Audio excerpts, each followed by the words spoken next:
Early in my career, I'd lose money on trades I was right on. I'd have the right stock, the right setup, the right direction, and I would still lose. What I didn't have was the ability to read what was actually happening beneath the surface. Once I learned how to use the level 2 box and read the tape, I could better time my entries and exits, as well as identify when to better hold trades longer or get out faster. I'm Lance, and I've made over $100 million trading on Wall Street.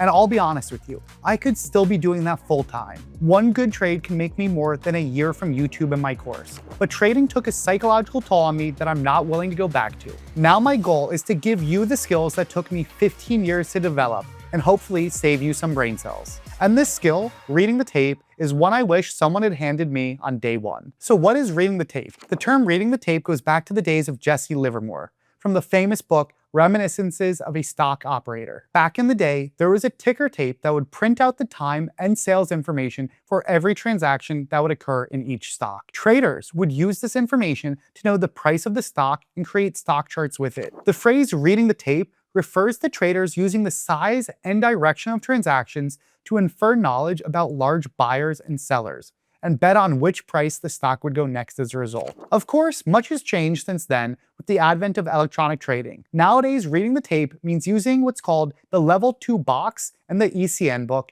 along with the time and sales window, also known as the Prince window. You use these to discern useful information about the price action of the stock. So what are all these things? Allow me to explain. A Level 2 window is a real-time display of the current buy and sell orders sitting in the market at different price levels. It shows which market makers, or ECNs, electronic communication networks like NASDAQ or ARCA, are bidding or offering shares, the prices they are quoting, and the size available at each price level. Traders use it to gauge short-term supply, demand, liquidity, and potential support or resistance areas. Always on a Level 2 box, you will have the bids on the left side, with the highest bid at the top. Below the top bid, you will have less competitive bids displayed in descending order below. And on the right side, you will have the offers, or the ask, with the lowest price at the top. Below the top offer, you will have less competitive offers displayed in ascending order below. The top line of both the bid and the offer make up what is referred to as the National Best Bid and Offer, or NBBO. Those prices represent the best price at which you could buy or sell the instrument. Keep in mind, this Level 2 box only displays visible liquidity.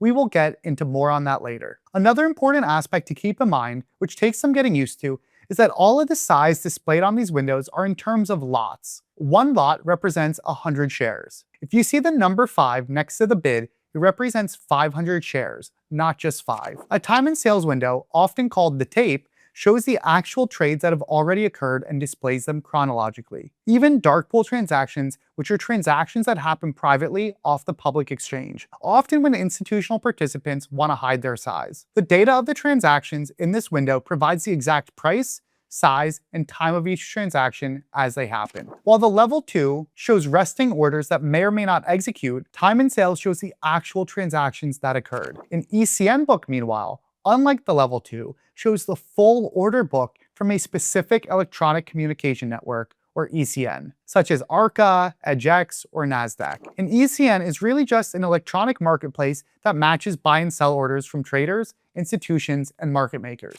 Much of modern market liquidity is displayed through these networks. While the Level 2 mainly shows the best bids and asks across multiple venues, the ECN book provides much deeper market depth through what is called depth of book, revealing many more price levels above and below the current market price. This allows traders to see deeper layers of liquidity and larger resting orders sitting further away from the inside market. If you look at this ECN book, you are able to see all the ARCA orders and NASDAQ orders and EDGX orders, both bids and offers. This differs from the Level 2 box, which is just the best bid and offer from each venue. Utilizing these tools in conjunction, you can gauge how aggressive are the buyers versus the sellers. Are there any notably large buyers or sellers? Are the bids or offers thicker and more liquid? How easily can I get into or out of the stock to help me gauge what slippage might be involved? Just like I have zero edge reading most charts, except for highly specific setups of in-play tickers, reading the tape is useless in most situations except for very specific moments in in-play tickers.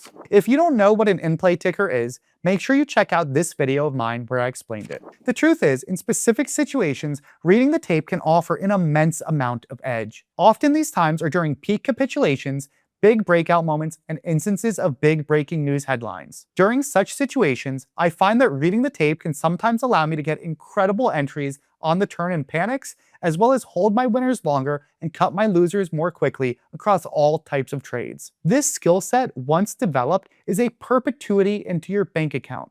I can't tell you how many trades reading the tape has kept me out of because a large seller still remained, or how many trades reading the tape got me into at the perfect moment because I was able to tell that large sellers causing the panic sell-off had finally finished selling. Often, the footprints of these large participants give away the direction of the stock because so many traders like myself are riding the waves of their actions in either direction. As with any skill though, it takes hundreds of hours of analysis and focused effort to get good at. I promise you though, especially if you're a shorter term trader, this is a skill set you're going to want to have in your toolkit. We are going to make reading the tape as easy as reading a Dr. Seuss book, except minus all those big weird words like snozberries or something. The snozberries taste like snozberries. Let me explain first a couple different types of buyers and sellers. First, buyers and sellers can show all of their size, meaning if they want to buy 5,000 shares, you will see a bid for 50 lots. Remember, all of the windows being discussed always display shares in terms of lots. One lot's 100 shares, so when you see 50, it really represents 5,000 shares. Buyers and sellers can also use a refreshing order, also known as an iceberg order. Refreshing orders are orders that repeatedly reload after getting partially or fully executed. For example, a trader may only display 1,000 shares on the level 2 even though they actually want to buy 100,000 shares. Every time the visible 1,000 shares get hit, another 1,000 immediately appears again at the same price. Traders watch for this because it can signal a large institutional buyer or seller absorbing supply or demand. Hidden orders are orders that do not publicly display their size at all on the order book. They still exist and can execute, but other traders cannot fully see them on the level 2. You often detect hidden orders indirectly when traders keep executing at a price level despite little or no visible size being shown there. Both refreshing and hidden orders are commonly used by large players trying to avoid revealing the full size of their position to the market. That being said, most retail traders have access to all of these order types. Especially if you are using proper trading software, you should be able to choose your order menu as well as have options for hidden orders or refreshing orders. Reading the tape, which in modern times is a conjunction of analyzing the level 2 box along with the prints window, allows us to better identify how larger players are buying or selling stock. Let's first highlight what an offer showing size would look like if someone bought the full amount of size. If we see an ARCA offer for 25,000 shares at $15, and then we see the offer disappear along with a P250 $15 print, we can infer that someone paid the ARCA offer, which is the exchange code P, and bought the full 25,000 shares for $15. What would it look like if we had a refreshing buyer of 25,000 shares at $15 on EdgeX? The buyer might only be displaying 400 shares at a clip. However, each time the 400 share bid decrements, it would refresh and redisplay as 400 shares until the 25,000 shares are all bought. This would be noticed on the tape by seeing repeated transactions on EdgeX at $15 that far exceed the quantity displayed. Finally, we will go over hidden orders. Hidden orders are not seen on the level 2 box or book, but you can see the footprint of their existence on the prints window. Despite there not being a visible order on the book, you can see orders being transacted through the time and sales at a certain price and on a specific venue. This is similar for dark pool orders, which can be transacted with using certain venues, but are not displayed on the level 2 book or box. Every order type has a different level of aggression depending on how urgently the trader wants execution versus price. A passive order is something like placing a buy limit order below the current market price. You are essentially saying, I only want to buy if the stock comes to me. You are prioritizing price over execution. So this is not that aggressive. A slightly more aggressive action would be improving the current bid. For example, if the best bid is $50 and you bid $50.07, you are stepping in front of other buyers to increase your odds of getting filled. You still care about price, but you are showing more urgency. More aggressive still is taking the offer, meaning you actively buy at the current ask price. Instead of waiting for sellers to come to you, you cross the spread and immediately take liquidity from the market. The most aggressive order is a market order, where you effectively say, get me in now at whatever price is available. Here, execution matters more than price. Reading the tape is largely about judging the relative aggressiveness of buyers and sellers. Are buyers repeatedly lifting offers?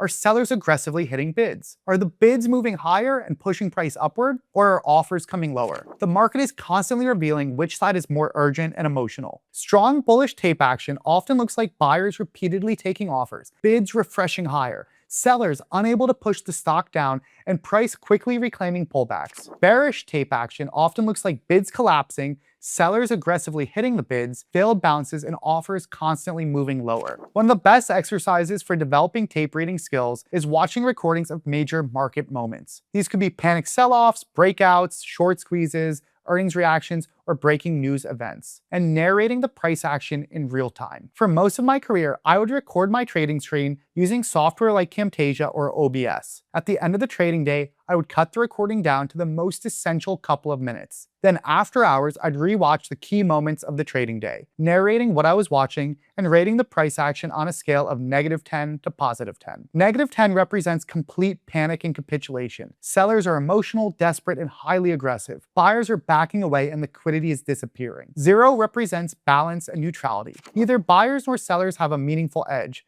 The stock is trading in a relatively normal, balanced state without strong emotional pressure. +10 represents euphoric bullishness. Buyers are highly aggressive, repeatedly lifting offers, chasing price higher, and overwhelming the available supply. This narration process forces you to think in terms of pressure, urgency, psychology, and quality of movement rather than just staring at candles mechanically. Over time, you begin recognizing the difference between weak moves, healthy trends, exhaustion, panic, and true institutional aggression. The first challenge for you to improve your reading the tape game is to spend even just 10 to 20 minutes each trading day after hours reviewing tape from a very in-play moment. Maybe that day there was a nice breaking news headline or a panic or a really great breakout. Or maybe this is a historical session that you've taken note of. The tape could be from trading that you recorded yourself using a program like OBS, or you could use Trading Sim. But what I want you to do is start to observe the dynamics of the level 2. Begin to learn to connect the time and sales transactions to what you are seeing on the level 2 box. Can you use those tools to start to tell a story of what transpired? With enough practice, all this becomes second nature. If you find all this interesting, but you want to leg up and learning it faster, I have a series of my course where I dive deeper into examples and I narrate some of these moves myself